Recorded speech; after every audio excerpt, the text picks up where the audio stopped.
Hey everyone. This video's gonna be different from the norm on my channel, as I'm recording this before my Gogmazios video, mainly as a way to get a feel for my new editing software and audio software, so I can better acclimate to it when it's time to actually make the video talking about Gogmazios. And because I also wanted to get something out to throw my 2 cents in on a topic that I feel very passionately about, that being the Godzilla series. If you are at all keeping up with the Godzilla series and the current state of affairs, then you know that we are currently anticipating two upcoming films, Godzilla Minus Zero and Godzilla X Kong Supernova, with Minus Zero releasing in November of 2026 and Supernova being slated for a March 2027 release. Now, me personally, I am actually quite excited for both of these films. But since Zimzilla99 released his video talking about the release of Minus Zero specifically, and he has plans, as I'm recording this, to make a video talking about Supernova, I figured I would throw my hat in the ring and give my own 2 cents on the situation. And with that out of the way, let's get started.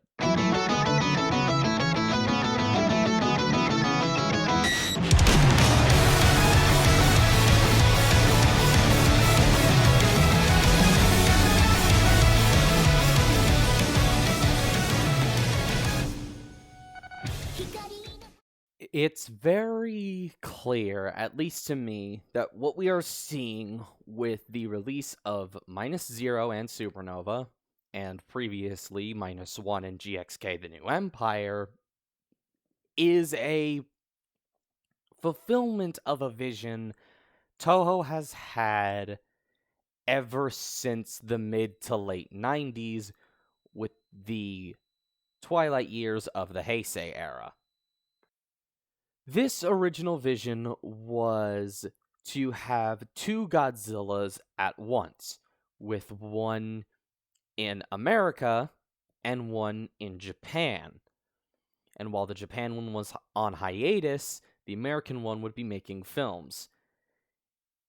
But, as we all know, that is not what happened after Godzilla vs. Destoroyah, as instead of the 1994 script written by Terry Rossio and Ted Elliott, we instead got Godzilla 98, which proceeded to kind of ruin absolutely everything, with Toho immediately scrambling to do damage control by making the Millennium Era, and America subsequently losing the rights to Godzilla in the turn of the next millennium, and wouldn't get to make any new movies until 2014.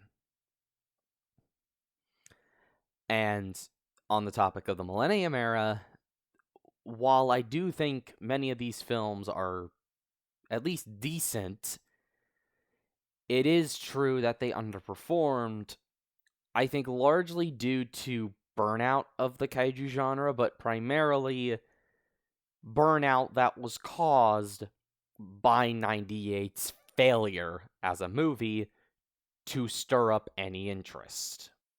But after the release of 2014 and Shin Godzilla, we now have two very financially successful Godzillas existing at the same time. And both, I think, Legendary and Toho are taking advantage of this, and we can see this very clearly with Minus One and GXK. Because regardless of how you feel about either films, the formula that they found with those two's release is a winning formula. I think in many ways, Minus One primed the public for GXK. And then as soon as Minus One also released, we were getting trailers for the new Empire. And it feels like what we're seeing now with Supernova and Minus Zero is an attempt at the same formula, which honestly would seem to work, especially if Minus Zero gets nominated for another Oscar just like its predecessor, and maybe even wins it. Perhaps it'll even get nominated for Best Foreign Film this time, and we could see perhaps an even bigger success. On the other side of this coin, I have been seeing some talk that Minus Zero might repeat a bit of a trend the Godzilla series has with its sequels. Most of the time, the direct sequels to Godzilla films don't tend to do very well, as we can see with films like Godzilla Raids Again, Godzilla vs. Biollante, and Godzilla Tokyo SOS. However, I would also put into this conversation Godzilla City on the Edge of Battle and Godzilla King of the Monsters 2019, all of which being films that have underperformed compared to their predecessor. Now, granted, in the case of City on the Edge of Battle, the entire anime trilogy underperformed, but City on the Edge of Battle specifically is the lowest grossing Godzilla film, notably. Now, while I do think that there is some validity to have this concern, I don't necessarily agree with it, as Minus Zero does actually differ in circumstances from the previously mentioned films by quite a bit. With Raids Again versus Biollante and even in Caught 2019, the director of these films was different from the film prior to them. And while with Tokyo SOS, we did have the same director in Masaki Tezuka, his approach to Tokyo SOS was a lot different, and he became far more hands-on with the film by contrast to Against Mechagodzilla. With Yamazaki and Minus One and Minus Zero, it's very likely that he's going to be taking the same roles and approach to Minus Zero that he took with Minus One. With Minus One, he was the director, the VFX supervisor, and even the writer. So he had his hands in a lot of different aspects of Minus One, and it is very likely that he is going to be doing the same thing for Minus Zero. This will lead to a far more consistent vision with Minus Zero when comparing it to Minus One. Ironically, the film with the most consistent comparison to Minus Zero would be City on the Edge of Battle. However, that film was the lowest attended for a lot of different reasons that Minus Zero will not have upon its release. Primarily due to City also being a primarily Netflix release, and I believe having a limited theatrical release in Japan only to begin with. When I evaluated everything, I feel like Minus Zero has a really good chance at succeeding in spite of the track record Godzilla sequels tend to have. There's more that I can say about Minus Zero, but I want to save that for later in the video, as right now I want to talk about Supernova and my thoughts with everything. Now, while I don't normally take stock in leaks very much, I do think there is a lot of merit in the Writers Guild leak that the main antagonist monster for Supernova is going to be Space Godzilla. And I feel like Space Godzilla being in the Monsterverse has a lot of very big implications.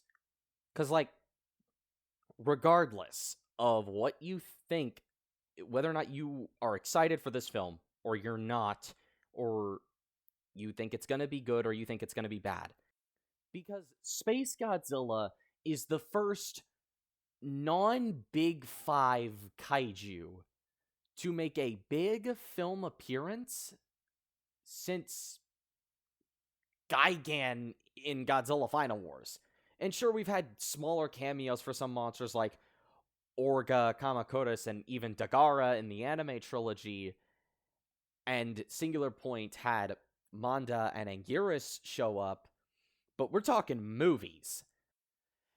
It's very possible that what we are seeing here is an interest in them testing the waters again. I think they've been hesitant to add in legacy monsters like Ghidorah, Mothra, and Rodan again is due to the underperformance of Kotum. Honestly, I think Kotum's underperformance in many ways has changed the trajectory of the Monsterverse forever, and I might make a video on that one day. Because I think Legendary has been hesitant to pay for the rights for any other Toho monsters out of a concern that that would be a waste of money because that film might underperform, just like King of the Monsters. But now, with what is clearly looking to be a winning formula, they might have an interest in bringing in a new Toho monster, one that has been heavily requested for quite some time now.